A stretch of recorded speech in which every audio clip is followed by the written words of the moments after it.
Hola, soy Hanna Fernández, profesional de la comunicación, emprendedora y apasionada del bienestar y del crecimiento personal. Bienvenidos a mi podcast.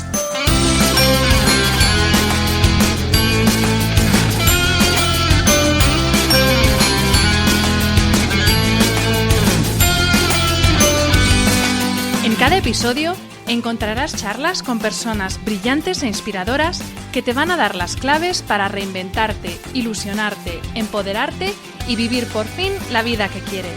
Personas que con su trabajo diario y con su ejemplo están cambiando el mundo.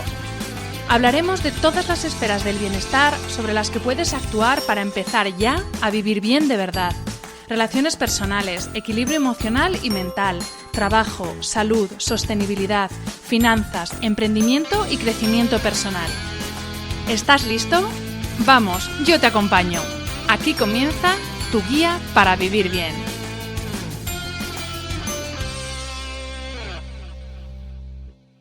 What up, y'all? It's Joe Budden, here to talk about Prize Picks. Prize Picks is the best place to win real money while watching football. You can get up to 100 times your money. Prize Picks will give you $50 instantly when you play your first $5 lineup. You don't even need to win to receive the $50 bonus. It's guaranteed. Just download the Prize Picks app and use code SPOTIFY. That's code SPOTIFY on Prize Picks to get $50 instantly when you play a $5 lineup. Prize Picks. Run your game. Must be present in certain states. Visit prizepicks.com for restrictions and details. At Mayo Clinic in Florida, we're detecting the undetectable. Using advanced AI technology, our experts can accurately detect signals in the human voice that are indicators of coronary artery disease. We're making more possible at Mayo Clinic because every day we're doing what's never been done. Learn more at mayoclinic.org/possible. Mayo Clinic. You know where to go. Hola a todos y bienvenidos a un nuevo episodio del podcast de Hanna Fernández.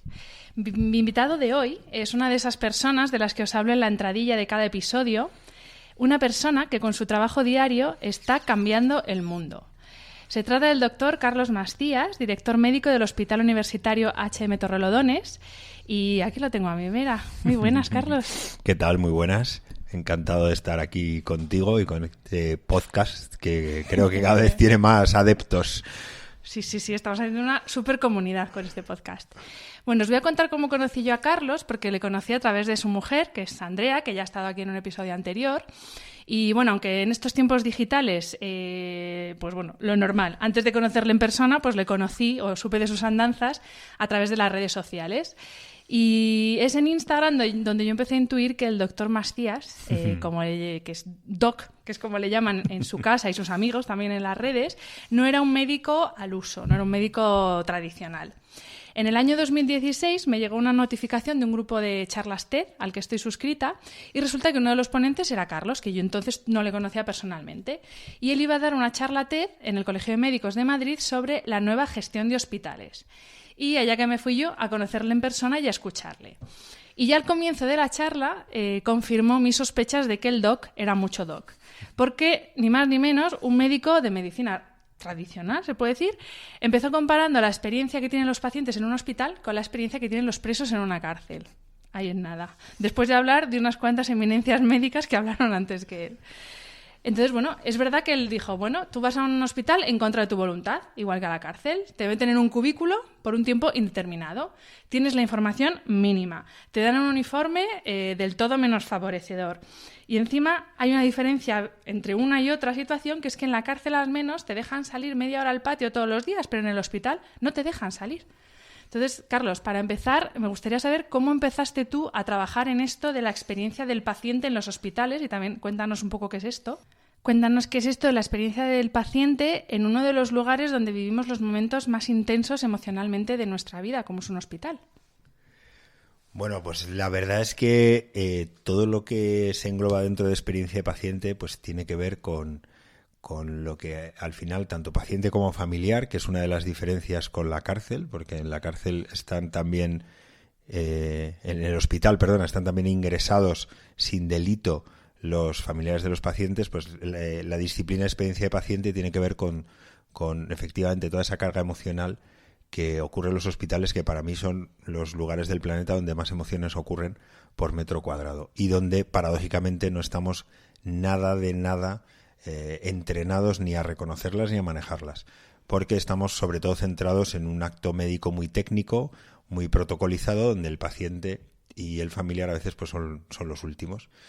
Esto realmente es una vocación dentro de la propia medicina. Yo soy médico de familia, me encanta la medicina asistencial y ejercerla, he trabajado mucho en urgencias, llevo 11 años haciendo gestión hospitalaria, pero desde hace unos 4 yo creo pues que tuve esta especie de iluminación que me pasó un día de agosto en el Hospital de San Chinarro cuando lo dirigía. Es un centro oncológico donde vi a un paciente en uno de esos días de tardes de agosto donde ya huele a tormenta y huele a humedad.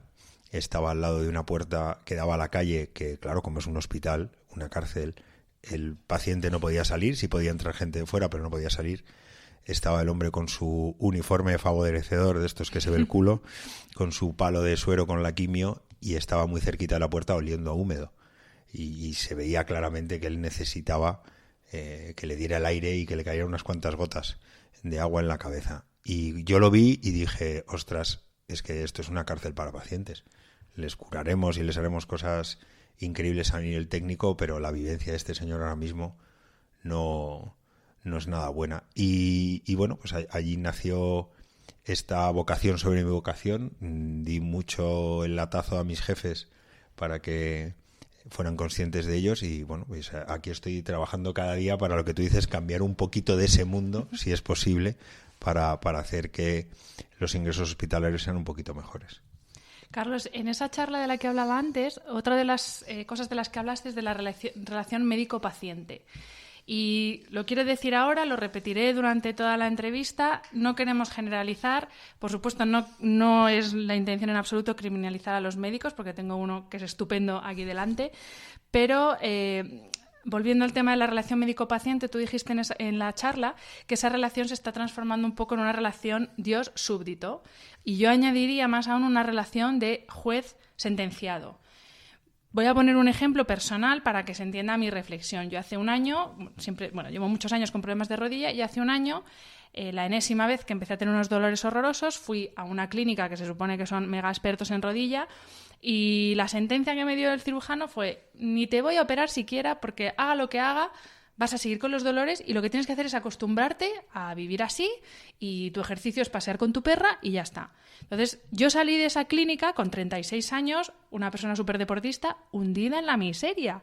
Y dije, jolín, me tengo que quedar con esta sentencia que me ha dado este hombre, que estoy segura que él llevaba muchísimas horas de trabajo, puede que tuviera un día malo, pero no sé, hay otra forma de hacer las cosas, ¿no? Y bueno, gracias a que hay otros profesionales que hacen las cosas de otra forma, yo a día de hoy, un año después, estoy haciendo CrossFit, yoga, puedo salir a trotar, hago spinning y sobre todo emocionalmente tengo una motivación y me siento más fuerte de lo que me sentí en ese momento cuando salí de esa consulta.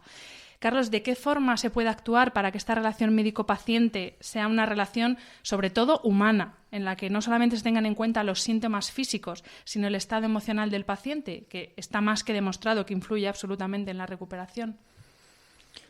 Pues mira, es una pregunta un poquito compleja. Aquí hay varias consideraciones que hacer. La relación médico-paciente, pues claro, indudablemente ese médico actúa en base a un conocimiento técnico, puede tener una opinión que puede ser acertada o no, y puede haber otro profesional que tiene otro conocimiento y te da otra opinión, otro diagnóstico, otra manera de tratar. Eso es lo primero. Y sobre todo hay un problema que viene de la base de nuestra actividad y de lo que se nos enseña en la facultad y de lo que se viene enseñando desde hace muchos años, es que a nosotros se nos enseña a solucionar problemas, no a generar salud. Yo creo que esto es una cosa que seguro que luego hablamos más profundamente. Entonces, esa persona hace en base a la exploración lo que tú le cuentas o las pruebas complementarias, una resonancia, hace un diagnóstico, emite su veredicto, ¿no? Y tú, dependiendo de la relación de confianza que tengas, que es otra de los importantes componentes de la relación médico-paciente, incluida la sumisión, incluido el miedo en ocasiones, por mucho que me cueste y me jorobe reconocerlo como médico, pero al final emite ese juicio, ¿no? Se llama juicio diagnóstico, eso ponemos en los informes, ¿no? Eso es muy judicial, ¿no? Y tú pues puedes confiar o puedes buscar una segunda opinión o puedes también aceptar ese juicio en base al elemento de comunicación, que es lo que te digo que no se nos enseña en las facultades de medicina. Es imposible no comunicar. El primer acto médico por excelencia es la comunicación, desde la no verbal hasta la verbal, desde tocar al paciente, desde cómo explicarle las cosas en función del nivel cultural de cada paciente, del nivel emocional de cada paciente, y eso desgraciadamente pues no se enseña, y nosotros realmente estamos instruidos a una parte de lo que es la salud, ¿no? La conferencia de Alma-Ata de 1978 de la OMS definió la salud, que antes venía definida como la ausencia de enfermedad, como el bienestar físico, mental y social. Y si te fijas, nosotros, como médicos en medicina tradicional, la que tenemos ahora en España, estamos mucho más centrados en un tercio de esa salud. Entonces, claro, él te dice, oye, pues no puedes hacer ejercicio, me da igual tu parte emocional o mental, me da igual tu parte social. Y ese juicio a veces es tan taxativo que efectivamente hay personas que salen de la consulta diciendo, pues ya está, condenado de por vida. O sea, que la OMS se ha actualizado, pero la formación que recibís vosotros en la facultad... Bueno, se ha actualizado, no. Hablamos del 78, pero es cierto que seguimos enseñando medicina. A ver, indudablemente se está mejorando en cosas. El currículum ahora mismo de las facultades se empieza a meter mucho tema de comunicación, de dar malas noticias, de manejo emocional, pero yo, que no me considero tan mayor, recibí 0 horas de formación en esto, 0. Y ejerces un poco según arte, pero te das cuenta de que el acto de comunicación en la relación médico-paciente es fundamental. Y el conocimiento técnico hoy en día, incluso, que es un problema que tenemos, se puede adquirir en Google o en según qué páginas, ¿no? Pero siempre necesitas la figura de referencia del médico que te explique las cosas, te tiene que interpretar los datos, te tiene que interpretar tus síntomas, tu exploración, esa resonancia, esos análisis, y al final establecer esa relación. Y eso hay que trabajarlo y hay que enseñarlo. Sigo con la charla TED porque la verdad, bueno, os la voy a dejar un link en el post en el blog para que le escuchéis, porque realmente merece la pena escucharlo.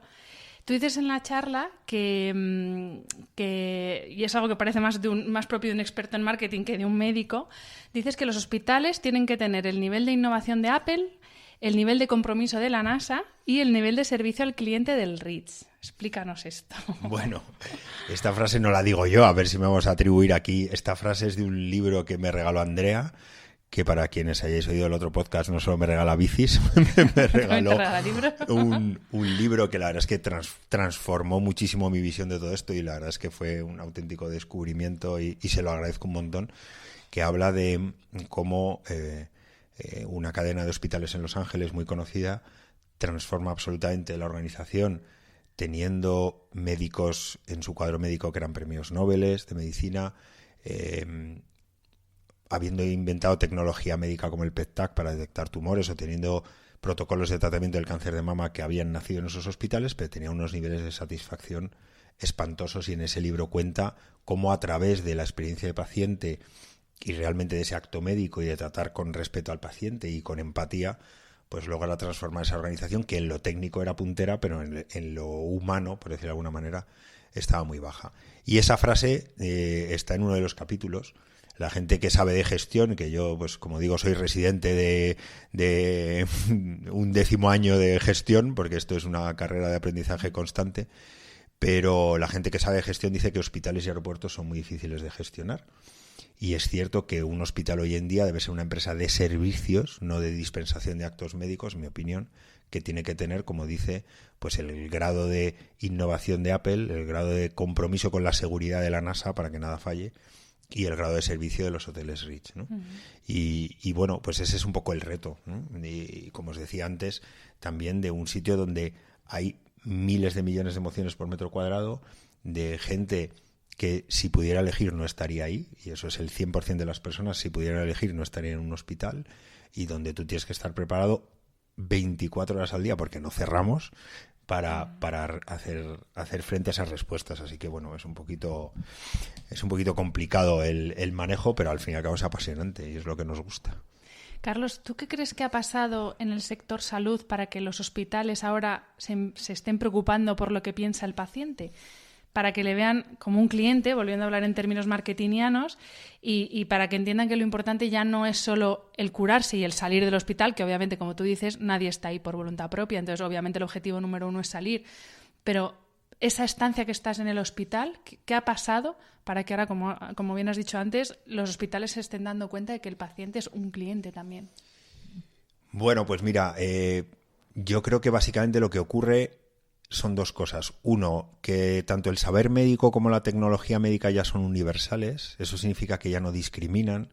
Contaba esta mañana en una clase de máster que he dado que antes, cuando un famoso se ponía malo, se iba a Houston, y ahora hace mucho tiempo que no pasa porque no es necesario directamente, tanto tecnología médica de diagnóstico, de tratamiento, fármacos de ensayo clínico, conocimiento médico gracias al mundo en el que vivimos, ya es universal en el sentido que no discrimina, con lo cual eso produce inmediatamente que no sea algo que esté en el campo de batalla porque una empresa, independientemente de salud pública o privada, esté en esa lucha. Y el margen de mejora está en todo lo que es el servicio, que es algo que históricamente no hemos atendido, ¿no? Nosotros heredamos un poco el poder curativo de chamanes, hechiceros, brujos, dioses, llámese como se llame, y nos enseñan a hacer una medicina técnica basada en tienes una enfermedad, la diagnostico y la trato. Y olvidamos esas otras esferas. Pero al fin y al cabo la gente cuando busca cuidado médico, busca eso, cuidado, alguien que le cuide. Y vivimos, por otro lado, y es el segundo condicionante, en la era de la experiencia. Es decir, el mismo paciente que es paciente en uno de los hospitales cualquiera, ahora mismo es cliente de otra serie de empresas en las que tiene una accesibilidad a información, una capacidad de hacer operaciones del estilo que sea. Es decir, tú puedes estar esperando a que te hagan un escáner en un hospital y comprando unos billetes, consultando el perfil de un restaurante, incluso ordenando comida para cuando salgas del escáner que te la lleven a casa, o haciendo la compra por Amazon. Pero curiosamente en los hospitales no tenemos esa facilidad para las transacciones o el tipo de operaciones que llevamos a cabo. ¿Y qué ocurre? Que nos tenemos que poner al día de los tiempos en los que vivimos. Y realmente cuando todo ese grupo de cosas que habitualmente estaban en un segundo plano porque lo que primaba era lo técnico o lo que me discriminaba era lo técnico, pues no es que pasen al primero, sin duda ninguna, pero tienen muchísima más importancia. Y al final, hoy en día, todo cliente o todo paciente que tiene su vertiente cliente lo que te busca es rapidez, personalización, buen trato, amabilidad, aparte de la calidad del producto. Hemos pasado, pues como os digo, de producto a experiencia, y hay que trabajar la experiencia sí o sí. Eso es, hemos pasado a querer, como consumidores, queremos experiencias, y es verdad que las marcas cada vez más, yo que trabajo en comunicación lo veo, queremos ofrecer experiencias al cliente, y es verdad que, lo has dicho antes, junto con el aeropuerto, los hospitales son los dos lugares más estresantes. En el hospital, se suceden los momentos más emocionantes, en positivo y en negativo, de las personas. Nacen nuevas vidas, muere gente, incertidumbre, desesperación, esperanza. O sea, son momentos en los que tienes las emociones a tope. Y en esos momentos es lógico pensar que esperas, obviamente, de un médico, por punto número uno, que te cure, pero también comprensión, explicación, que te cuente qué te está pasando con palabras que tú entiendas y no con tecnicismos. Yo no sé distinguir entre un PET, un escáner, un no sé qué. Entonces, sí que es verdad que en esos momentos parece lógico pensar que esas personas que están trabajando te ofrezcan una experiencia lo más placentera, si se puede decir, posible. Y ya no es una cuestión económica, porque obviamente cuando hay más recursos y más inversión todo va mejor, pero ya es cuestión de a quién no le ha pasado de pasar una noche en el hospital y no pegar ojo porque no se apagan las luces. O sea, o bueno, por no hablar del momento comida en los hospitales, que las fotos de las comidas en los hospitales ya son, ¿no? Hay perfiles en redes dedicados a esto, que se dedican a denunciar estas cosas. Sí. Al final no es tan difícil, esas pequeñas cosas que pueden marcar la diferencia. Claro, no es una cuestión de complejidad muchas veces, es una cuestión de foco. Es decir, si para ti no es importante, no le prestas atención. Si para ti es importante el proceso de diagnóstico y tratamiento, el hospedaje de un paciente en un hospital. O sea, hotel y hospital comparten la misma raíz latina, que es hospedar. Nosotros no tenemos ni idea de hospedar. Es decir, tenemos habitaciones ya cada vez más individuales y tenemos ciertos servicios, pero no tenemos una cultura de hospedaje, tenemos una cultura de diagnóstico y tratamiento. Y diagnóstico y tratamiento de la enfermedad, y otra cosa muy importante, de una enfermedad que cada vez está más fraccionada, porque cada vez tenemos el especialista del dedo gordo de la mano derecha que no se habla o no conoce con el especialista de la oreja izquierda, y el paciente es un todo. Y de hecho en Estados Unidos ha nacido recientemente una especialidad que se llaman los hospitalistas, que son médicos o bien de medicina interna o medicina general que se dedican a conectar con especialistas unos con otros. Es que es paradójico, ¿no?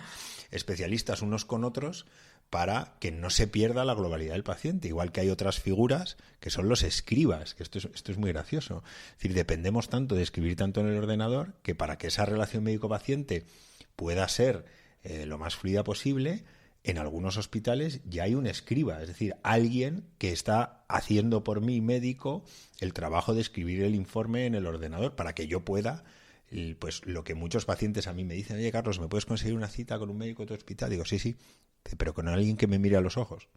O sea, algo tan sencillo como que es que acabo de salir de la consulta y si le preguntara al doctor no sabría si soy rubia, morena o pelirroja, ¿no? Entonces, a veces vamos un poquito a parches y yo creo que hay que volver al origen de la pura vocación médica. Paradójicamente, muchos de los avances tecnológicos que estamos teniendo ahora nos van a hacer volver al paciente con mayúsculas, porque vamos a dejar de tener que hacer otra serie de procesos y eso nos va a permitir eliminar barreras como el ordenador, la mesa de consulta y disponer de más tiempo para hablar con los pacientes. Pero nos lleva claramente a tener que adquirir muchas menos habilidades técnicas y muchísimas más habilidades de comunicación y de empatía, que para mí es la palabra clave. Totalmente. Yo, estudié en la universidad la carrera de Humanidades y por eso a todo intento buscarle siempre, o tiendo a buscarle el lado humanista y humano. Entonces, hay una cita de Petronio que dice: el médico no es otra cosa que el consuelo del alma. Y yo creo firmemente en la medicina con alma. Voy a volver a poner un ejemplo personal, porque en mi familia tenemos a un familiar cercano que lleva un tiempo ya bastante largo luchando contra un osteosarcoma. Es muy agresivo, no le han funcionado varios tratamientos y se supone que estamos en manos de uno de los mejores equipos de oncología. Pero os voy a dar dos detalles para que veáis a qué me refiero con esto de falta de humanismo o humanidad en la medicina. Al principio de todo, cuando le detectaron el osteosarcoma, de las primeras cosas que uno piensa es, ¿qué es lo que puede hacer de forma inmediata para intentar no curar, pero sí paliar un poco la situación, los efectos secundarios de la quimio, etcétera? Preguntamos a su oncóloga si alguna recomendación dietética específica y la respuesta fue: puede comer como está comiendo hasta ahora. Una persona que toma Coca-Cola prácticamente en todas las comidas, es decir, una persona que no cuida la alimentación. Jolín, si a mí me están todo el santo día diciendo que no tome azúcares, que no tome ultraprocesados, que si me tengo que mover, yo que estoy sana, ¿cómo a una persona que está así de enferma le puedes decir así, quedarte tan ancha, le puedes decir algo así? Y luego, por ejemplo, otro detalle: esta misma persona, su doctora estaba embarazada y de repente un día, pues ya desapareció y no apareció en consulta y le dijeron que es que ya se había ido de baja. Jolín, tan difícil es coger el teléfono, llamar a un paciente que ahora mismo tiene cierta incertidumbre de qué va a pasar con su vida. Es así de duro, pero así de claro. Una llamada para decirle: mira, tu doctora se ha tenido que coger una baja, normal y corriente, pero no te preocupes, que fulanito, el doctor o la doctora tal, tiene tu expediente, está al tanto de todo y para ti va a seguir tan normal. ¿Es esto tanto pedir? Vamos a ver. Perdona que estás siendo aquí como que parece que te estoy atacando a ti, pero es también por entender, porque muchas veces nos quejamos mucho de los médicos, pero también tenemos que entender, igual que nosotros somos humanos como pacientes, los médicos sois humanos. Entonces hay que intentar entender las dos partes. Sí, a ver, volvemos un poco a lo que hemos dicho antes. No es una cuestión de que cueste o que no cueste respecto a ni siquiera inversión económica. Es una cuestión de diseño de nuestra actividad y al fin y al cabo de los procesos. Mira, a mí esta palabra que ha sido recientemente nombrada como la palabra sanitaria más utilizada en 2018, que es humanización, la cual aborrezco profundamente. No lo sabía. Sí, está muy de moda, ¿no? Está toda la humanización de la medicina, humanización. Y a mí, pues, me pone un poco de los nervios, porque digo, oye, vamos a ver, la sanidad es uno de los sectores más humanos que existen. Es decir, lo que pasa es que es brutalmente irracional en cuanto a sus procesos, y gracias a la calidad humana de muchísimas de las personas que trabajamos, contrarrestamos un poco ciertas cosas que son, como tú bien dices, completamente irracionales. Es decir, es completamente irracional que tengas una relación de confianza con un oncólogo y encima con una enfermedad como un cáncer y que de repente se dé baja y no tengas una notificación X. No te digo una caja de bombones de la doctora, pero decir, oye, simplemente esta va a ser nuestra última visita y te va a atender mi compañera doctora tal, pues confía en ella igual que en mí porque seguimos los mismos protocolos o estamos metidas en el mismo comité, lo que fuera. Eso no es inhumano, es irracional. Yo siempre que alguna vez me invitan a una mesa redonda y lo primero que digo es que estoy en contra de la humanización, todo el mundo se escandaliza mucho, pero yo creo que hay que racionalizar la asistencia para que no haya momentos de esos de decir, oye, esto es irracional, es que me notifican del Club VIPs, perdón por la cuña publicitaria, a lo mejor cosas que me importan un pimiento al lado de esto, o de donde voy al taller a hacer la ITV cada 2 años y no tengo información de este tipo de cosas, ¿no? Y realmente, lo que hay que entender es que nosotros no hemos sido instruidos para ese tipo de cosas. O sea, no es un problema, qué médico tan inhumano, no. Es que a ese oncólogo se le paga y estudia para diagnosticar y tratar cáncer.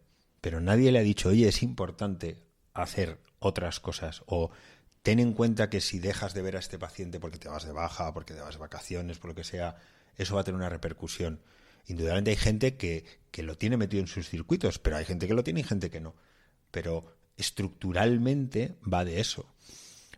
Por eso yo muchas veces digo, no es una cuestión de humanización de vamos a pintar el escáner de Bob Esponja en un hospital infantil, ¿no? Que esto se dice mucho, ¡ay, qué maravilla! Tal. Oye, vamos que a entrar al es quirófano en un coche teledirigido. Es un coche teledirigido. Oye, es fenomenal.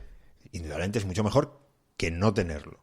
Pero es que a lo mejor ese niño que entra con el coche teledirigido en el quirófano, le seguimos teniendo 6 horas de más en ayunas porque no somos capaces de decir si entra a primera, segunda o tercera hora y sus padres están comiendo las uñas, pero luego le ponemos el cochecito eléctrico. Entonces está muy bien, pero hay que ir a la raíz. Y la raíz, vuelvo a insistir, y creo que saldrá seguro más veces en la conversación, es para qué estamos diseñados. Es decir, los hospitales ahora mismo, el sistema sanitario industrializado, por decirlo de alguna manera, es una cadena de producción de actos médicos. Traumatólogo, rompe cadera, arregla cadera, alta, adiós. No me interesa, no es que no me interese técnicamente, que nadie se moleste, pero no me pagan para interesarme en qué ocurre cuando usted se vaya a su casa, si vive en un tercero, si va a tener una alfombra que se vuelve a resbalar y se parte la otra cadera, si come bien, si tiene un manejo psicológico adecuado. Es decir, en oncología, por ejemplo, hay muchísimas necesidades fuera de lo que es el propio tratamiento, sea quimio, sea radioterapia, sea cirugía, que tiene que ver con nutrición, con ejercicio físico, con salud sexual, con terapias alternativas, con psicología. Ese médico oncólogo no ha sido entrenado en eso, pero obligatoriamente, si piensas en el hospital como una empresa de servicios, yo tengo que dar respuesta a eso. No puedo decir, oiga, ¿y qué como? Pues lo que le apetezca. ¿Y puedo hacer deporte? Pues hombre, sí. ¿Y qué hago? Pues salga a caminar. No, es que a lo mejor hay que prescribir ejercicio, hay que prescribir nutrición, hay que prescribir apps de salud, hay que prescribir una serie de cosas, pero no tenemos esa formación. Con lo cual, estamos en esa carrera en la que o nos ponemos las pilas bien rápido o realmente los pacientes, desgraciadamente, lo que hacen es ir a Doctor Google, que es otro de nuestros grandes problemas. No, es verdad, en eso que dices, yo también voy a desterrar la palabra humanizar y voy a cambiarla. No, es verdad. ¿No? Por racionalizar, por formación y por empatía, ¿no? Porque al final, si lo piensas, son reacciones de lógica, o sea, que no es más que pararte un segundo y ponerte en los pies, o sea, en el lugar de la otra persona. Sí, pero perdona, es la empatía. A ver, es que en los hospitales hay 2 tipos de empatía, ¿no? Hay mucho espacio para lo que yo llamo la empatía ñoña, ¿no? La empatía ñoña es que esto es una escena muy habitual, hay cariñito, hay Vamos, yo tenía una reclamación de un paciente que era catedrático y que decía, oiga, es que yo estoy harto de que las auxiliares, en un señor mayor, me llamen cariñito, mi vida, porque yo soy catedrático, ¿no? Entonces decir, oye, la empatía ñoña es lo que a mí me parece que tú necesitas. Eso es un tipo de empatía. Y la empatía que yo denomino operativa es, no, voy a pensar realmente qué necesita Hannah ahora. Porque a lo mejor lo que necesita es que ni siquiera entre a la habitación. Pero claro, y eso es un esfuerzo importante y que debe ser continuado. Y que se aprende, que se entrena, que se practica y que se afina. Y que hay que enseñar.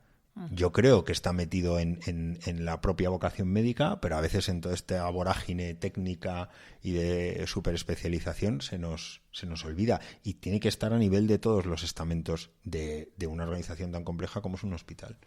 Es que, de hecho, no dudo que esté en la vocación, porque creo que es una de las mayores vocaciones de servicio que hay, la vocación médica.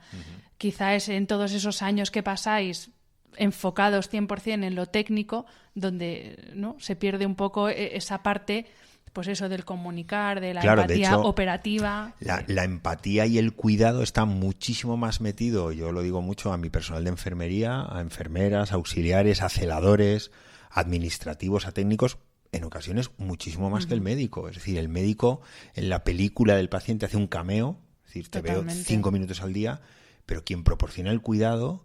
Y luego lo ves cuando la gente te felicita, cuando se va de alta, y se está refiriendo a la enfermera del turno, al auxiliar, a la señora de la limpieza, al celador, a ese administrativo que le hace la admisión cada vez que viene a la quimioterapia, por ejemplo, que son la gente que les está transmitiendo ese cuidado y esa empatía. A lo mejor el médico es impecable en lo técnico, pero no tiene esa conexión, ¿no? Y muchas veces cuando estás ingresado te acuerdas del nombre de las enfermeras y el médico es el médico. Así que... No, claro, de hecho, fíjate, hay una campaña en Reino Unido que la promovió una mujer que falleció en cáncer de mama, que era médico, y se la dejó como un encargo a su marido. Y la campaña es Hello, my name is.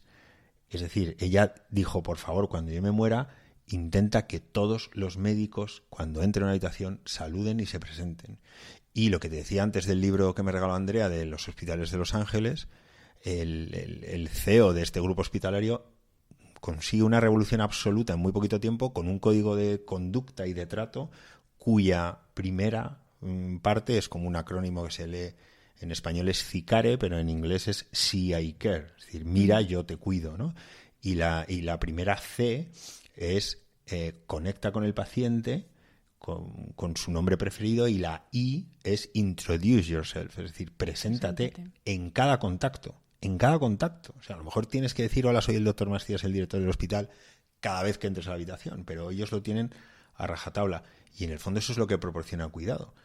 Y al fin y al cabo la gente olvida, esto es una frase de una poetisa estadounidense, de Maya Angelou, que yo utilizo mucho, porque dice que la gente olvidará lo que dijiste, olvidará lo que hiciste, pero nunca olvidará cómo le hiciste sentir.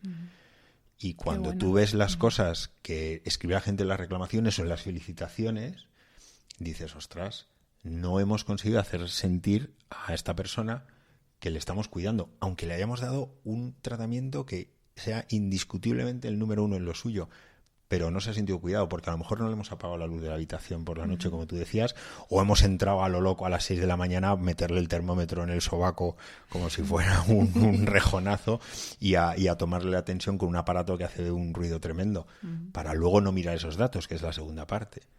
Y que hacemos eso de despertar a los pacientes y luego esos datos no los miramos, ¿no? Vamos a salir un poquito del hospital, Carlos, y nos vamos a ir al antes de entrar al hospital o antes de ir al médico. La medicina occidental se basa fundamentalmente en un modelo patogénico, es decir, un modelo que analiza de qué enfermamos o de qué nos morimos y cómo podemos ponerle solución a esa enfermedad. Sin embargo, existe un modelo que es un modelo preventivista que propone un enfoque más completo del paciente y que lo que busca es mantenernos sanos analizando las cosas, y por cosas se entiende costumbres, entorno, formas de relacionarnos, estilo de vida, analizando esas cosas que generan salud y que generan vida. Es decir, analizar qué hace que unas personas estén sanas y no enfermen, frente a analizar qué hacen que hace que algunos enfermes y otros no.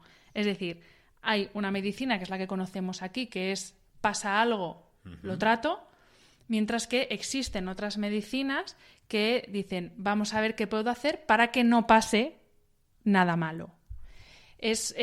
Corrígeme si me equivoco, esto se conoce como salutogénesis, que es como cómo generar salud, algo así. En la Facultad de Medicina ¿os cuentan algo de esto? ¿O esto lo vais aprendiendo después? Bueno, va a ver, hay una asignatura de salud pública, indudablemente, pero realmente la medicina occidental actual efectivamente tiene un enfoque muchísimo más reactivo que proactivo. Es decir, yo estoy aquí para cuando tú te pongas malo, pero realmente no estoy... Hablo de un médico de hospital, a lo mejor un médico de familia esto lo tiene mucho más metido, pero un médico de hospital es pues el mismo ejemplo. Es decir, yo estoy aquí para cuando te rompas la cadera y te voy a llegar y te voy a ingresar y te voy a operar muy rápido y te voy a rehabilitar y vas a salir pronto del hospital y me voy a focalizar solo en tu cadera.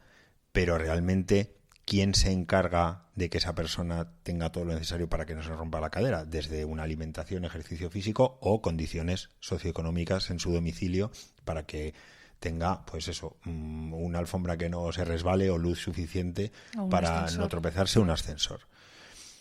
Curiosamente, los sistemas sanitarios está muy estudiado cuánto contribuyen a la salud de las personas y de los mejores sistemas sanitarios se calcula que no llega al 20% de la contribución real a la salud de una población.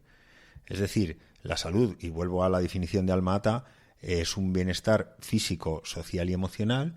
Y contribuir a la salud, pues por ejemplo, que tengas un trabajo, que tengas un bienestar familiar, que no tengas que aguantar una hora de atasco todos los días, que vivas en una ciudad que no tiene contaminación. Es decir, muchísimas más cosas que determinan tu estado de salud, pero que, paradójicamente, tienen muchísima menos inversión en millones de euros que lo que nos gastamos en el sistema sanitario, que lo que trata es de meterte en esa cadena de producción de acto médico y decir, oye, cadera rota, te la arreglo y fenomenal. Y si te he dado el alta en 3 días en vez de 4, me cuelgo una medallita y me pagan productividad.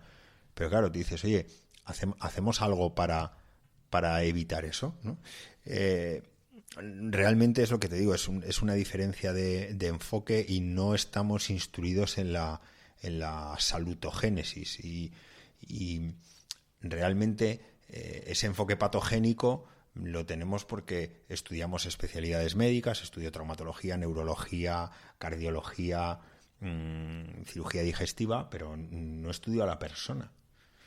Hay una referencia que yo creo que sería muy interesante dejarla luego, es un médico que ya murió, que se hizo un poco famoso porque era el médico de los corredores de Fórmula 1, del equipo McLaren, se llama Aki Insta, era un tío finlandés, y hace un círculo. Y en ese círculo, que es como el círculo de la salud completa, mete no solo la salud, mete el descanso, mete la biomecánica, todo un poco relacionado con estiramientos, yoga, mete el descanso, el sueño, ¿no? Quiero decir, ¿cuántas veces te ha preguntado un médico, oye, ¿cuánto duermes? ¿Duermes bien? ¿Descansas? Es un determinante de salud brutal, pero hoy en día no se pregunta en las consultas. Entonces, no tenemos ese enfoque holístico ahora en medicina occidental. Y vamos un poquito parcheados y yo creo que eso influye muchísimo. This episode is brought to you by Etsy. Oh. Hear that? Okay. Thank you. Etsy knows these aren't the sounds of holiday gifting. Well, not the ones you're hoping for. You want squeals of delight. Happy tears. How did you? And spontaneously written songs of joy. I am so happy. Oh yeah, oh yeah, oh yeah. Okay, the song needs a bit of work, but anyway, to get those reactions, make sure everyone on your list feels heard with handmade, handpicked, and designed gifts from small shops on Etsy. Gifts like personalized jewelry, custom artwork, cozy style items, vintage pieces, and home decor to celebrate all of your favorite people and their specific kind of special. For original gifts that say, I get you, Etsy has it. Bueno, lo vuelvo a decir, que lo he dicho antes, he dicho que lo iba a repetir, que obviamente aquí no estamos demonizando la medicina occidental, porque de hecho es alucinante que hoy en día se trasplanten prácticamente todos los órganos, que te rompas una pierna y con una cirugía y unos tornillos en un año estés otra vez haciendo el cabra como lo estabas haciendo. O sea, en situaciones en las que ha habido un trauma, un accidente, algo que no se puede evitar o no se puede prevenir, obviamente el avance de la medicina occidental es flipante. Pero sí que es verdad que hay una serie de enfermedades que son enfermedades crónicas o más vinculadas a temas de estrés, de gestión emocional, de mala alimentación, de sedentarismo, que son esas enfermedades que se podrían prevenir y no precisamente esperar a que ya estén para entonces estar tomando 8 pastillas al día de por vida, ¿no? Sí, de hecho, fíjate, ocurre una paradoja, ¿no? Que gracias a todos esos avances tremendos donde prolongamos la vida y reducimos la mortalidad y prácticamente siempre hay una solución para casi todo, aunque sea muy extremo, muchas veces en la población, y esto tiene también que ver con el estado del bienestar, el propio paciente se desvincula un poco de su propia salud, ¿no? Es decir, oye, yo, pues ¿para qué me voy a cuidar y evitar que me dé un infarto si, oye, en un momento dado viene el helicóptero del sistema sanitario X, me llevan volando al hospital Y, me meten en una sala de hemodinámica, se gastan miles de millones de euros en ponerme un stent, en sacarme de mi estado de infarto cardíaco, y bueno, y no me he muerto y tengo una vida medianamente normal. Es decir, no me arrienda la ganancia a llevar una vida de, entre comillas, sacrificio, de no fumar, comer adecuadamente, hacer ejercicio. No, ¿por qué? Porque, bueno, si al final lo que tú dices, me rompo una pierna por 3 sitios y me ponen unos tornillos y sigo. Pero claro, el problema que te decía del estado del bienestar es que a veces muchos pacientes se ve que depositan la salud en el sistema sanitario, ¿no? Es decir, oiga, yo pago unos impuestos, hay esta serie de recursos y yo no me preocupo. Pero la salud es una responsabilidad individual, pero debe haber una responsabilidad estatal de promover la salud, porque además, en una época en la que todo lo atribuimos a un coste-eficiencia, es muchísimo más barato el evitar, en este caso, ese ejemplo de movilizar un helicóptero, no sé cuántos especialistas, una sala de hemodinámica, es muchísimo más barato impedir que esa persona en concreto llegue a ese estado. ¿Qué pasa? Pues que no hay mucho foco en eso y sobre todo que es una tarea que claramente no es del sistema sanitario. Es decir, nosotros somos el señor lobo de Pulp Fiction, ¿no? Hola, vengo aquí, mi tarea es solucionar problemas. Estamos, a ver, no generalicemos, pero mucho más orientados a eso. Yo, por ejemplo, hice medicina de familia, medicina familiar y comunitaria, es decir, ves al paciente, ves a la familia, ves a la comunidad, tienes ese enfoque, vas a las casas de los pacientes, ¿no? Y dices, ostras, pues aquí veo un poco el todo, el especialista de hospital, oye, el cardiólogo ve el corazón cada X tiempo y lo hace fantásticamente bien. Y hay cardiólogos, vamos, absolutamente maravillosos, empáticos, humanos, pero al fin y al cabo el core de su actividad es, oye, yo estoy para solucionar este problema. Y encima a nivel proceso, vuelvo a lo mismo, a la irracionalidad de la que hablamos antes, no me comunico bien con mi médico de cabecera, que es al fin y al cabo el que se supone que debe ir al paciente. Y luego a lo mejor, pues eso, vivo en un pueblo, tengo un trabajo, una serie de condiciones que no están favoreciendo en nada el buen desarrollo de mi enfermedad X, con lo cual al final generamos más consulta, más gasto, más enfermedad crónica, que es un poco lo que lastra ahora mismo a los países desarrollados, la enfermedad crónica. Estaba acordando de en el pueblo de mi madre, el médico, porque es el médico, don Antonio, que sigue todavía pasando consulta, y es que es ese médico que tú dices que sabe perfectamente qué persona del pueblo está pasando por una mala situación económica y está sometida a un estrés adicional, qué persona tiene problemas en casa, qué niño tiene problemas en el cole. O sea, es esa persona que, como decías, no solamente sabe qué le pasa a tu pie o a tu hombro, sino que sabe qué te está pasando a ti en tu vida, ¿no? Todos esos factores que influyen al final en tu bienestar. Cuando yo empecé a hacer atención primaria en el centro de salud, de las primeras cosas que más me llamó la atención es que en el archivo de historias clínicas las historias están agrupadas en familias.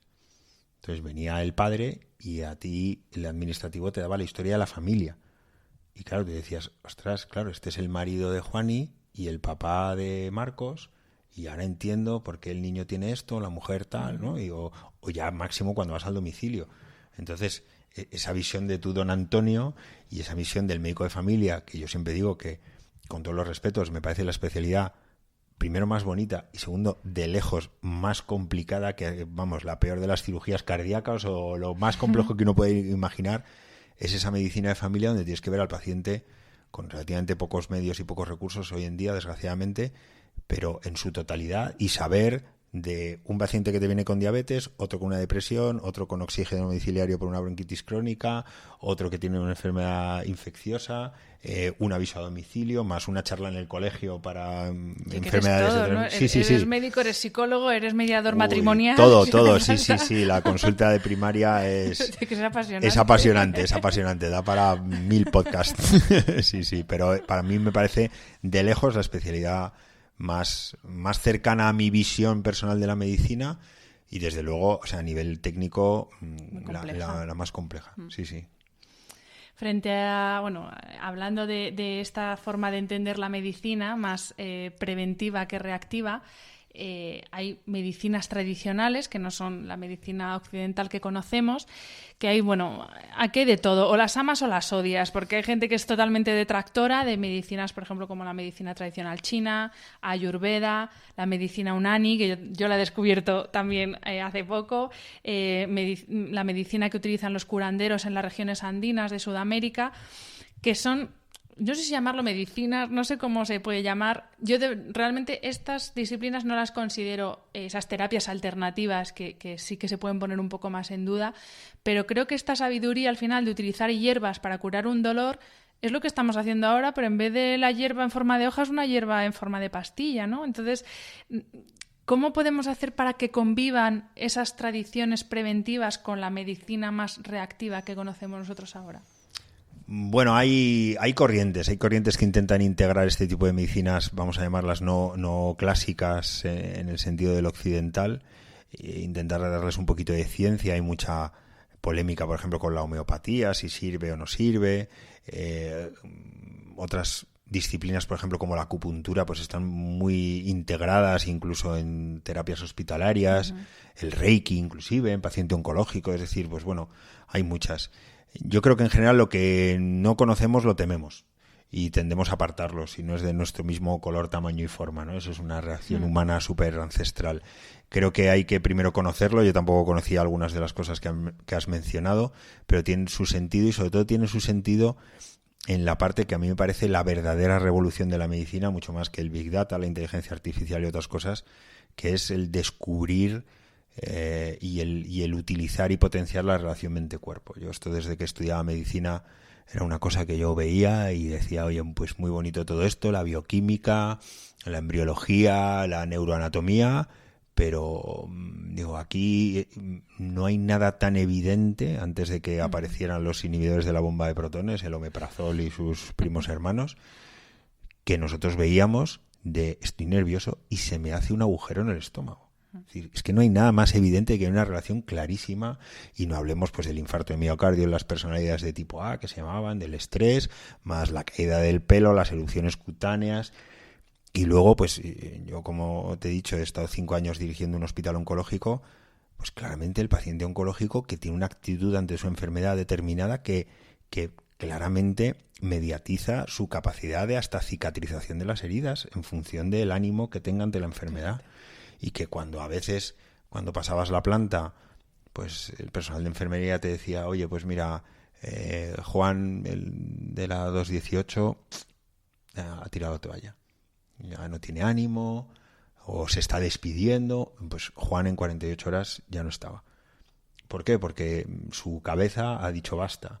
Y claramente mismas enfermedades en cuanto a diagnóstico técnico con diferentes cabezas funcionan de manera diferente. Por eso se suele decir que no hay enfermedades sino enfermos, ¿no? Y esa relación la desconocemos. Y como la desconocemos nos da un poco de yuyu explorarla, pero es un hecho. Y a mí me parece la verdadera revolución de la medicina. Y ese tipo de medicinas que tú mencionas pues tienen esa gran parte de potenciación de las cosas no estrictamente técnicas, fuera de que hay algún principio activo, como tú bien dices, en una hierba o en un extracto de animal o lo que fuera. Y de hecho hay muchas medicinas, incluso concretamente en oncología, que están sacadas de algas y de plantas. Pero esa influencia sobre la mente de las personas respecto a la enfermedad, y con lo que decíamos al principio, la propia comunicación, es decir, está demostrado que si un médico comunica mejor en la consulta, el paciente va a tener un mejor manejo de la enfermedad o va a tener una mejor adherencia al tratamiento, ¿no? Hay un libro fantástico que se llama Si Disney dirigiera tu hospital. Fantástico, lo recomiendo, pondremos la referencia. Pero lo que habla es eso, de que en el fondo tenemos que representar una obra de comunicación en la consulta y en la relación con los pacientes para decirles las cosas. Y a veces tienes que convencer a un paciente que se tome una medicación que es necesaria y tomarte el tiempo para que lo haga. Porque si dices, bueno, tómese esto y ya usted viene a verme, dices, oye, pues no me ha implicado demasiado. Pero si dices, oye, tómate esta pastilla te va a poner mejor. Por no hablar, no abrimos el melón del efecto placebo, ¿no? Absolutamente demostrado, ¿no? Pues bueno, éticamente discutido en algunos casos, pero vamos, yo lo he visto con mis propios ojos. O sea, suero limpio diciendo, no, mire, esto es un analgésico de tal, y decir, ¿cuánto dolor tienes? 0. Y te he metido un suero limpio, 0 medicación. Hay un monje que se llama Mathieu Ricard, lo podéis seguir en Instagram porque, bueno, él es monje budista y lleva muchísimos años prestándose para estudios científicos sobre los efectos que tiene la meditación en la neuroplasia del cerebro, en buenos niveles de estrés, niveles de otras de hormonas. Y él lo que dice es, jolín, si el efecto placebo es algo tan evidente, ¿por qué no lo explotamos más? O sea, ¿por qué nos centramos en la química si ya está demostrado que a una persona tú le dices, aunque le estés dando agua, le dices que eso es una medicina que le va a curar y hay muchas personas que se curan? Entonces, ¿por qué nos explota más el efecto placebo? Mira, estoy menos místico que el monje. Yo en la consulta he recetado vacaciones en un papel. Receta vacaciones. Digo, pero doctor, ¿qué tengo? Digo, se te va a curar en vacaciones. Se te va a curar en vacaciones cuando duermas. Se te va a curar en vacaciones cuando estés mirando al mar. Hay muchos estudios hospitalarios que dicen que la recuperación mejora en hospitales que están en entornos naturales, cuando tienes bien regulado el ciclo de la luz, cuando estás viendo árboles. De hecho, en San Chinarro, en el hospital oncológico que yo dirigí, Torredones es una delicia el que dirijo ahora porque está en la presierra y es una maravilla, pero muchos pacientes oncológicos con ingresos repetidos te decían, no, dame la habitación del ala tal porque veo, hay una residencia de ancianos de la comunidad justo al lado que tiene un jardín muy frondoso, quiero ver el jardín. ¿Por qué? Porque estoy mejor. Es que me recupero antes si veo el jardín que si veo lo del otro lado, que es el propio barrio de San Chinarro, un colegio, ¿no?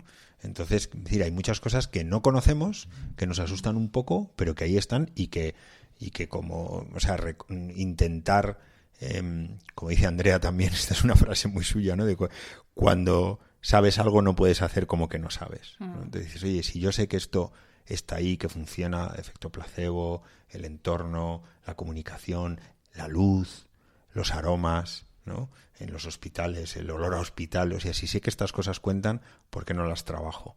A propósito de esto que dices, buscando en YouTube tu charla TED, que para volverla a escuchar, pues, como te pones ahí y te sale una y otra y no paras, y me sorprendió ver la cantidad de charlas que hay de arquitectos, sobre todo americanos, que se han especializado en el diseño y construcción de hospitales. Y es verdad, es que es una cosa tan evidente, que es lo que te dice ahora todo el mundo, de intenta irte al campo, que te dé el aire fresco, que te bien de naturaleza, bien de verde. Jolín, es que entras aquí a un hospital y es que lo más verde que ves es la bata de las enfermeras. O sea, es que cosas tan obvias, pues resulta que no las estamos implementando nosotros, ¿no? No, hay cosas tan obvias como respetar el descanso nocturno, pues eso, lo que decía antes de la racionalización, la información que se dice, el que la pregunta que más se oye en un hospital sea, oiga, ¿cuándo pasa el médico a verme? Y la respuesta es, no tiene hora, pasa a lo largo del día, vuelva a la habitación. Por eso era el símil carcelario de vuélvete a la celda.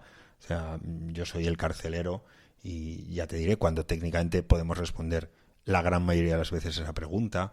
Es decir, son cosas muy irracionales y que sabemos que juegan un papel en la vivencia no solo de los pacientes, sino de los familiares, ¿no? Es decir, ¿cuántos familiares se han quedado sin comer en estancias hospitalarias porque no vaya a ser que me baje a comer y justo venga el médico a informar y claro, y me lo pierdo? Es decir, oiga, cuando ahora mismo vivimos en la era de la información absoluta, del minuto, de pido por Amazon Prime la compra y sé que me viene entre las... Si puedes saber al minuto dónde está tu rider de Deliveroo. Ahí está, claro. Pero por eso te digo que es irracional. Es decir, oiga, ¿y por qué no puedo saber, no te digo al minuto dónde está el médico, pero decir, oye, paso la un planta poco, entre 11 y 12. Ya sí. está. Empieza a pasar a partir de las 9. Sí, no, ¿cuándo vendrá? A lo largo de la mañana. Oiga, es que si a ti te reparte un electrodoméstico el Corte Inglés y te dice a lo largo de la mañana y te tienes que pedir el día en el trabajo, oiga, no. Dígame entre 9 y 10 o entre 9 y 12, entre 12 y 2, o sea, un poco de tramo. Y es absolutamente irracional. Y eso que tú decías antes es de las cosas, después de todo este periplo de la experiencia paciente, que más daño hace, que es la incertidumbre. O sea, el hospital es el lugar donde hay mayores dosis de incertidumbre y más letales. Entonces, las esperas, la falta de información, la sensación esa de estoy aquí, hacen conmigo lo que quieren, me suben a una prueba, me bajan. A lo mejor no hay comunicación en el equipo médico, entonces uno dice A, pero el otro entra y dice B. Entonces, ¿con qué me quedo? Con lo que ha dicho el primero, con lo que ha dicho el segundo. Llega la enfermera y dice, oiga, ¿y qué le ha dicho el médico? Entonces dices, madre mía, pero ustedes no hablan entre especialistas y ese es el trabajo. Insisto, lo técnico lo hacemos muy bien, pero ahí tenemos campo para mejora infinita. Yo recuerdo una de las veces que me operaron de la rodilla, me bajaron al quirófano, ya tenía todo pinchado, ya estaba a puntito de quedarme en la gloria bendita dormida, y de repente me dice el cirujano, ¿esto qué pierna era? Y yo me quedo como, perdona, ¿cómo que qué pierna era? Como, pero ¿cómo me puedes decir que ya estaba ahí en pelota picada? O sea, digo, no me puedes estar preguntando que qué rodilla es, que me vas a operar. Es como, por el amor de Dios, ¿no? Sí, pero fíjate, eso es irracional si realmente fuera así, pero probablemente sea una parte de lo que nosotros llamamos el listado de verificación quirúrgica, en el cual se pregunta al paciente para comprobar con lo que tú tienes cuál es la pierna a intervenir. Pero claro, es un acto de comunicación en el cual yo, si te digo, oye, mira, Hanna, te voy a hacer una pregunta de comprobación, que es en qué pierna te voy a preparar, porque lo dicta el protocolo, tú dices, oye, fenomenal, y si de repente te lo suelta así, agarras, te levantas de la camilla y dices, adiós, muy buenas, porque, vamos, de hecho, muchísimos pacientes vienen rotulados desde su casa, a veces con cosas que darían para un perfil de Instagram propio. En otra de las cirugías, a mí me hicieron una cruz en la pierna que era antes de bajar de la habitación, claro. Y yo dije, mira qué bien, ya me puedo quedar pero tranquila. Digo que hay gente que viene de su casa ellos se lo ponen, esto en no plan lo había de pensado, pero sí, además hay gente pues con mucha chispa, ¿no? Como todo, pero pues con dibujitos y muñequitos de es esta, no es la otra, ¿no? Porque y desgraciadamente a día de hoy y en un país como el nuestro se siguen dando cirugías de lateralidad errónea a pesar de todo eso, ¿no? Quiere decir que si tú piensas en procesos de verificación de seguridad, por ejemplo, lo que hace un piloto y un copiloto antes de despegar un avión, dices, oye, pues teníamos que tener ese grado, es lo que dice el libro, ¿no? El grado de compromiso con la seguridad de la NASA, es que no puede fallar nada, ¿no? Los ingleses esto lo dicen muy gráficamente, leave no room for error, que suena muy potente, ¿no? O sea, deja ningún espacio al error. Y eso en un hospital es crítico. Pero claro, si la manera de comunicar ese procedimiento para evitar el error es, oye, ¿de qué te operamos? Pues claro, dices, socorro, me voy de aquí. Me voy de aquí porque me pueden operar de la rodilla o de la oreja, a saber. Efectivamente. Hasta ahora hemos hablado sobre todo de los enfermos, de aquellos que están ingresados en el hospital. Pero bueno, tú lo has dicho antes también, no solo está el enfermo ingresado, también está su familia y hay otro componente humano en toda esta ecuación que es obviamente el personal sanitario. Entonces, a mí me gustaría saber tú qué medidas has tomado en los hospitales que has dirigido para mejorar, en la medida de lo posible, pues el bienestar tanto de los enfermos como de los familiares como de los trabajadores. Y me refiero a medidas, creo que habéis hecho alguna vez algún taller de mindfulness, si no me equivoco, no sé, enseñáis meditación, hay clases de yoga, hay club de lectura para los familiares que están con personas ingresadas durante muchos meses, que un poco como que te bajas de la vida porque tu vida se queda ahí parada para el enfermo y para el familiar. ¿Qué cosas has hecho tú en los hospitales en los que has dirigido? Pues mira, hemos hecho alguna cosa de ese estilo, pero vuelvo un poco a lo mismo, ¿no? Es decir, a veces esto que se engloba bajo humanización, que parece que es, oye, vamos a hacerlo todo muy bonito porque hacemos mindfulness o yoga en la azotea del hospital, pero realmente yo lo que me di cuenta al poco de empezar en esta vocación dentro de mi vocación de la experiencia de paciente es que había que reformar los procesos, ¿no? Es decir, oye, eso está muy bien, lo podemos hacer y ahora te cuento algunas cosas que hemos hecho, pero realmente tienes que ir a la base. Y la base es la cultura. Y la cultura de la organización, de la que sea, es muy complicada de cambiar siempre, pero es a donde tienes que ir.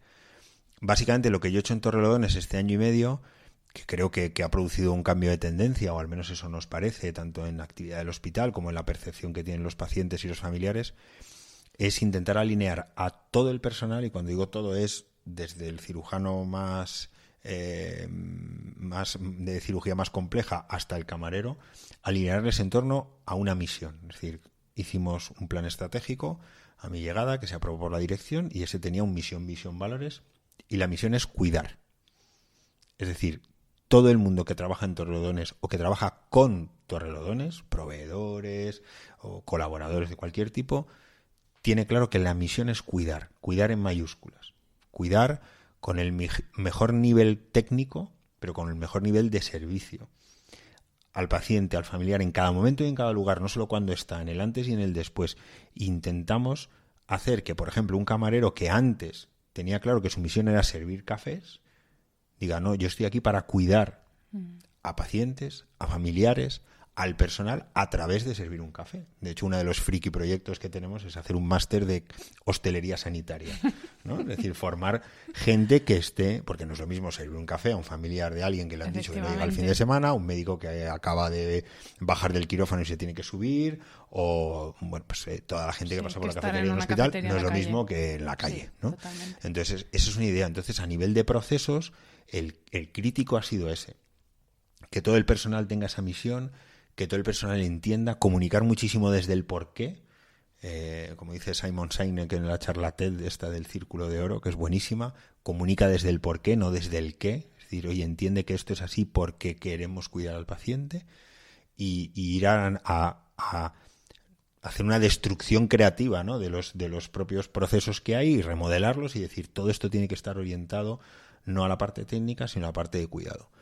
Y de eso luego nacen muchas actividades, ¿no? Entonces, cosas que me acuerdo ahora en Torrelodones, absolutamente maravillosas, pues hicimos un recital de música y teatro en la terraza del hospital. Entonces pusimos unas sillitas y bajaban los pacientes y los familiares, y los que no podían bajar desde la terraza, desde las habitaciones se asomaban, y hicimos allí, en colaboración con el ayuntamiento, un evento. Hemos hecho también un concierto en Navidad en la propia cafetería del hospital. Pero, por ejemplo, a nivel procesos, una de las cosas que hemos conseguido, que ya está perfectamente instaurada, es que hemos dejado a los pacientes salir de su planta. Es decir, en todos los hospitales el paciente no puede salir de la planta. ¿Por qué? Porque no está bajo el cuidado de la enfermera o del auxiliar. Entonces, en pacientes seleccionados con acompañante y que el médico da un permiso específico y la enfermera dice, oye, ahora tienes un hueco que no te toca medicación ni cura, les dejamos salir. Y entonces Torrelodones, que es un sitio magnífico para que no los conozcáis, un poquito antes de la sierra, que en primavera es delicioso, y el hospital tiene una terraza magnífica, pues ves a pacientes y a familiares paseando por la terraza, cuando antes era imposible. Es más, antes, cuando alguien veía a alguien con una vía o con unas pantuflas o pijama hospitalario, rápidamente era warning, se nos ha escapado uno, ¿no? Tuvimos con una paciente que estuvo ingresada en la UCI, que tenía un perro, un Golden Retriever monísimo. Estuvo una chica joven, estuvo mucho tiempo ingresada, y un día en la ronda le vi una foto del perro, y entonces me dijo, pues es mi perro, me encantaría verle porque a mí me da la vida, claro. Llevo mucho tiempo ingresada. Vuelvo a lo de la seguridad, lo consultamos con medicina preventiva dijo, oye, no podemos meterlo en el hospital porque no es seguro. Sacamos a la paciente afuera y la encontramos con el perro, ¿no? Y fue para ella absolutamente maravilloso, ¿no? Y son esos pequeños procesos y esas cosas fuera de actos un poco, es lo que te digo, más visuales o más publicitables incluso, ¿no? Indudablemente creo que estas cosas, como tú dices, de mindfulness, de mejorar, por ejemplo, la nutrición en los hospitales, que es otro tema que nos daría para otros 3 o 4 podcasts, ¿no? Hay que hacer, pero hay que empezar un poquito por lo básico y por esa alineación. Por ejemplo, otra de las cosas que hemos hecho, que parece una tontería, pero es que en Torrelodones nadie puede llamar a un paciente o por su número de habitación o por su patología. Es decir, nadie es la 312, ni nadie es la muñeca, la cadera o el codo. Tú eres Hanna la 312 o eres Hanna la cirugía de cadera. Para eso sí que es humanizar, ¿no? Y esas pequeñas cosas que al final lo que redundan es en el cuidado. Hay muchísimos proyectos que por pura ancho de banda no podemos hacer todavía, pero lo que tú decías, para intentar que esa vida en el hospital no se te paralice por completo, de darle un poco de sentido, siguiendo el símil carcelario, ¿no? Pues los presos por la tarde aprenden cosas. Y se sacan carreras. Se sacan carreras, Mario Conde escribe otro libro, es decir, da para mucho, ¿no? Pero la vida hospitalaria te paraliza. Y por ejemplo, pues desde talleres de punto, que es una actividad que relaja un montón. Totalmente. Y club de lectura, por ejemplo, en el Hospital de Día de Oncología de San Chinarro, en esta era digital, que parece un poco contradictorio, pero pusimos revistas y libros y los pacientes les encanta, y como las quimios tienen su ciclo, pues vienen ahí, cogen su libro, se leen unos capítulos mientras están con la quimio y lo tienen y lo sienten como propio, o sea, esos pequeños detalles. Me alegra mucho ver que al final, bueno, pues no es una visión tan lejana, ¿no? Que un médico de medicina occidental, por así decir, igual que tú, sé que hay muchísimos, que tienes esta visión de que un paciente es mucho más que, pues, es que una muñeca, que una cadera, que un tumor, que es un cuerpo, una mente, unas emociones, y que como tal, pues hay que cuidar todo eso, ¿no? O sea que, bueno, me reconcilia mucho, porque es verdad que, bueno, pues como he dicho antes, últimamente visito bastante el hospital y sí que es verdad que hay situaciones que dices, madre mía, con lo fácil que sería hacer esto de una forma más lógica o más empática y cómo cuesta. Carlos, vamos a ir terminando ya esta entrevista, pero sí me gustaría, no sé, ¿qué nos podrías decir para profesionales de la medicina o profesionales sanitarios, no necesariamente médicos, que trabajan todos los días, que como tú quieren cambiar un poco, o de alguna forma, cómo atienden a sus pacientes? ¿Qué les dirías? ¿Por dónde pueden empezar? O a esos estudiantes de medicina que dicen, ostras, es verdad, la empatía, se me había olvidado entre tanto pet, tac, pum, tan, tum. ¿Qué consejo puedes dar para saber por dónde empezar? Porque a veces es como tantas cosas que luego no haces nada porque no sabes por dónde empezar.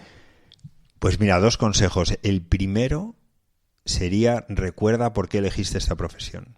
Seas médico, seas enfermera, seas auxiliar, seas un administrativo del hospital. Es decir, yo soy firme creyente de que todos los que trabajamos en sanidad lo hacemos por algo. Es muy raro la gente que esté de rebote. Indudablemente la vocación médica como así más visible es la primera, pero enfermería, como he dicho antes, o sea, el cuidado que proporciona enfermería, auxiliares, las grandes olvidadas, personal de limpieza, técnicos.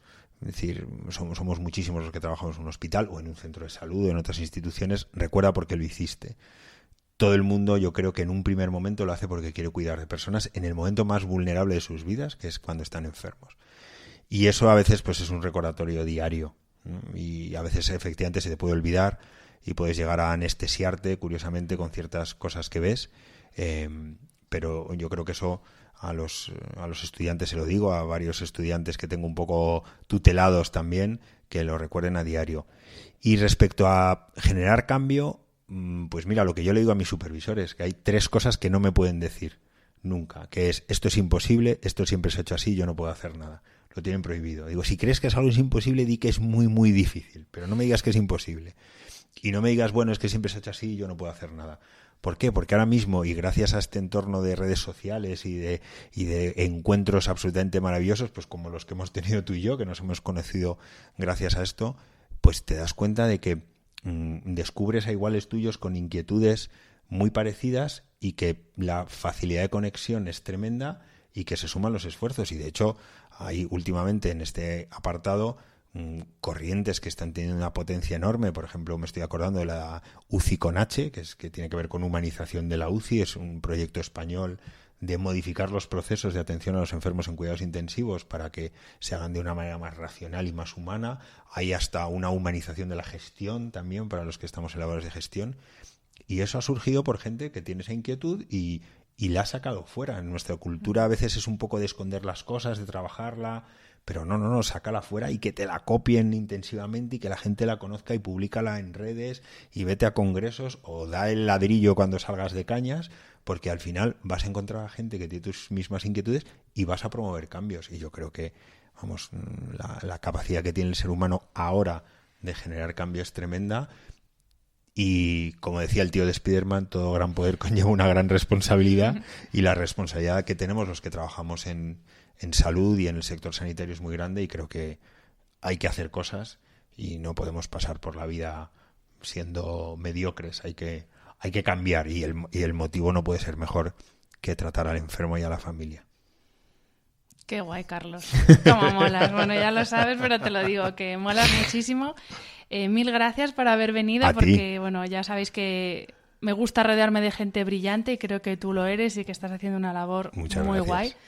Así que gracias por estar aquí. Gracias a todos por escucharnos, y bueno, recordad que me ayudáis muchísimo a crecer y a que otras personas puedan escuchar a gente como Carlos, con vuestros comentarios y con vuestras reseñas en las distintas plataformas donde se emite este podcast. Así que nada, mil gracias y nos vemos en el siguiente episodio. Un besito.